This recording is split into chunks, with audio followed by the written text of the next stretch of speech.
Hello and welcome back to the channel. In this episode we're going to have a look at the Garmin Fenix 5X and the Fenix 5 Plus series of watches and see how suitable they are at being used as car satellite navigation. Now there are a few different types of routable map that you could use, but to give the watch a head start I'm going to go straight to Garmin and download the City Navigator map. Now this is specifically designed for routable maps along roads and highways. Now the map that I need includes the UK and Ireland. Now this is available from Garmin for £34.99, which is quite reasonable considering it's the same map which is used in their standalone units. Now a quick scroll down the page will show us the compatible models.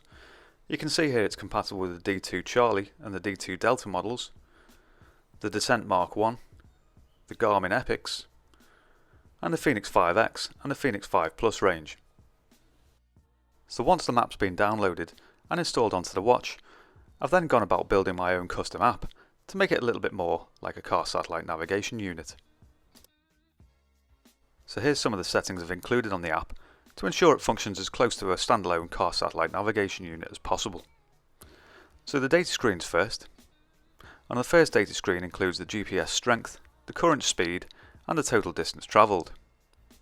The next screen includes the next waypoint or turn and the destination. And the following screen includes the map. Now you'll notice there's no data field here because under normal navigation the watch will show the distance to the next waypoint. I'm interested to know if you would have included any extra data fields into this app.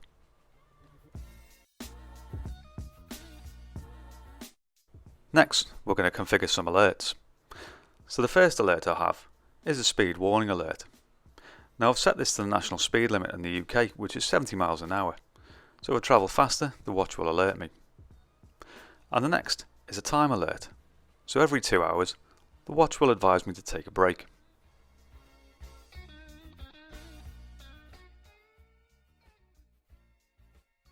Now some navigation issues, and also some speed issues too, are caused because too many conflicting maps are selected at once.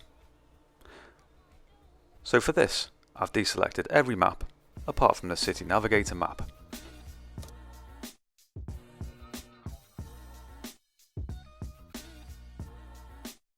So here's some of the other settings I've used to create this app. Now one of the most important ones to remember here is to keep lock on road on. Now the rest of these settings are down to personal preference. So let's have a look at some of the routing options. Now the routing has got to be set to automobile, otherwise the watch will direct you through paths and fields. The courses is to use map, so the watch can redirect you if you stray off course, the calculation method to minimise time, and the avoidances. Now any avoidances you wish to avoid need to be turned off. Now the only avoidances I need to avoid are unpaved roads and carpool lanes.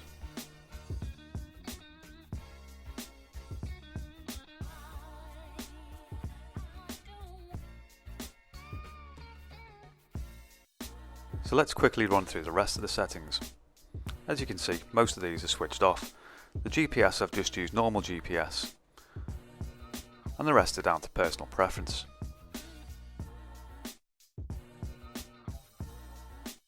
Now there are various ways that you can select the destination.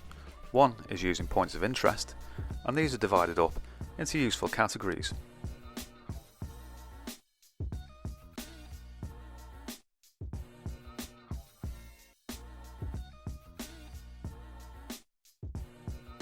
Another way displays a map of the immediate vicinity around you and divides all the points of interest up into geographical segments.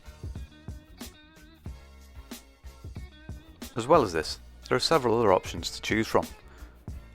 The option I'm going to demonstrate today is to navigate to a saved location.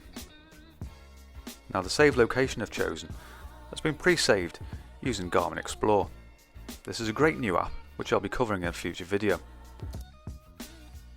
So let's have a look to see how the watch performs out in the car.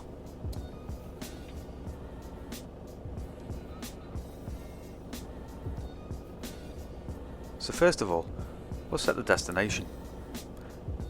Now this is a local hospital, which is around about a mile away, but is fine for demonstration purposes.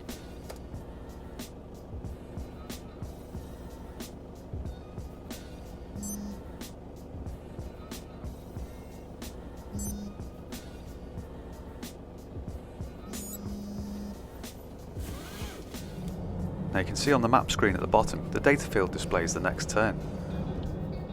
As you approach the turn, the watch screen will go black with a full instruction.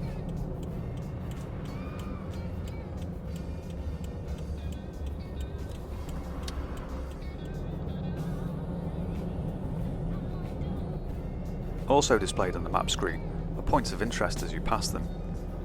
So in this instance here, we're about to travel past a BP petrol station.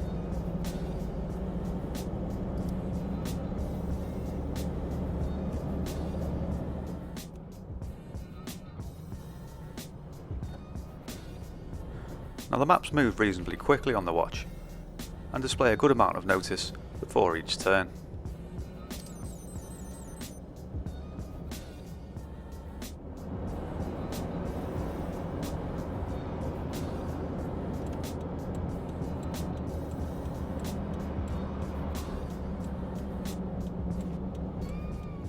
Here I'm going to purposely veer off the route, just to see what the watch does and if it recalculates me to my final destination.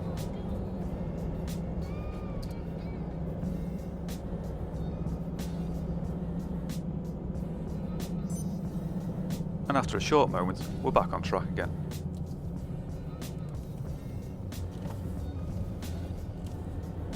Now the watch has worked well in every instance I've used it so far, and also, unlike some other watches, doesn't need any sort of mobile phone signal in order to work.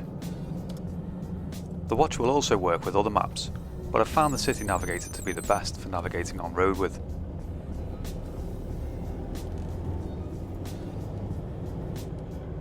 I hope this has demonstrated some of the Fenix's capabilities. Now if you have any questions regarding this video, or any suggestions for future videos, please leave them in the comments below. All that remains to be said now is thanks very much for watching, and I'll see you again in the next video.